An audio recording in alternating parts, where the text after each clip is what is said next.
Good morning, this is Dr. Turner for Integrated Math 2. Today we're going to be covering 3.1, which is looking at quadratic functions. Specifically, we're going to be looking at forms of quadratic functions. So, when we're looking at quadratic functions,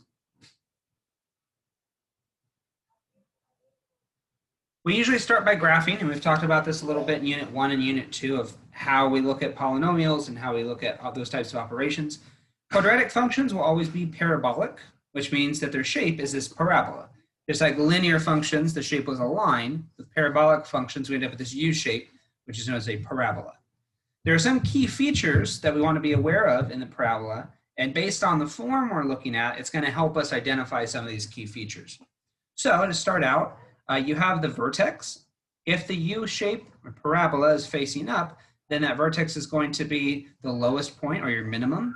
And if the U shape is facing down, then that vertex would be your maximum. The vertex will always be on what's known as the axis of symmetry.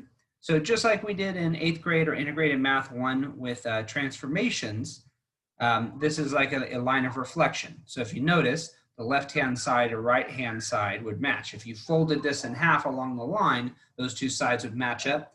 That line is the axis of symmetry. And again, the vertex will always be along that line.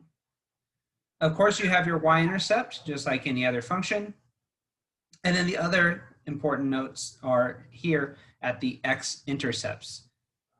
Remember that for x-intercepts, if you're looking at a parabola, they're going to be equidistant from that axis of symmetry. So here, I have an axis of symmetry at x equals 1. I have an x-intercept at -1, which is 2 away. And I have an x-intercept at 3, 0, which is 2 away. There are 3 different types of quadratic forms. The first is standard form, and this is going to be true for any type of polynomial function, where what we do is we start out with the highest degree term, so in this case like an x squared, and then we go down, so x squared, and then the x or linear term, and then the constant. In standard form, it's the easiest way to find the y-intercept, because remember that the y-intercept will always be 0, something, because it's on the y-axis. So that means if I plug in 0 here, whatever that c value is going to be my y-intercept. Remember that we need to write the y-intercept as a point. So it'd be 0, whatever that c value is. Very common mistake in this section is students will just say the number. Oh, the y-intercept is 3. Well, no, y-intercept is a point, so you need to say 0, 3. You can, from standard form, find other key features like the vertex. If you want to find the vertex from standard form, there's this formula here, which we'll be spending more time on in later sections, but that formula is x equals -b over 2a. That tells you the axis of symmetry, and then once you know that, you know the vertex is going to be that, something. So to find the y value of your vertex, you would then plug in the x to find the y coordinate. In vertex form, we have y equals a times x minus h quantity squared plus k. Vertex form, as the name might suggest, is the easiest way to find the vertex. So if I'm looking at vertex form, it's going to be h, k. You can still find the y-intercept. If you plug in 0, you'll have to do a little bit of arithmetic, but still can find the y-intercept. Or you could write out into standard form. We'll be talking about how to convert the other forms in a later section, but that is an option here. And then last, we have factored form, which is written as y equals a times x minus r1 times x minus r2. Our book uses r1 and r2. Some texts will use p and q. There's a different set of variables. What factored form does is it allows us to easily identify the roots. Roots, zeros, x-intercepts, all 3 of those are the same thing.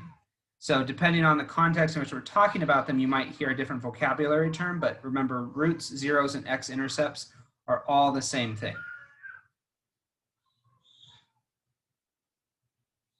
If it is written in factored form, then whatever that r1, r2 value are, those are our x-intercepts.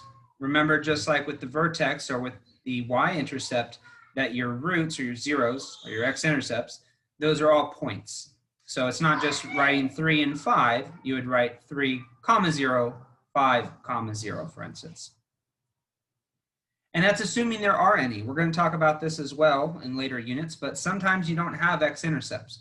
While in a parabola, you'll always have a y-intercept and you'll always have a vertex. If that parabola is above the x-axis, then that means you don't have any roots. But we'll talk about that in later sections. What I'd like for you guys to be able to do in this section is just simply identify which form is which. And if I give you something like standard form, tell me the y-intercept. If I give you vertex form, tell me the vertex. If I give you factored form, tell me the roots.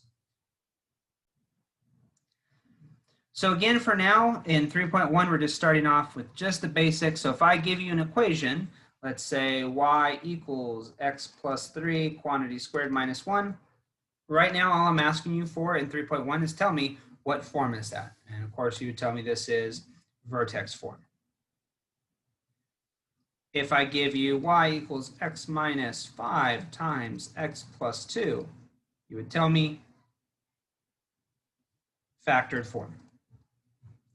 If it is y equals x squared minus 6x plus 2, you would tell me that that is standard form.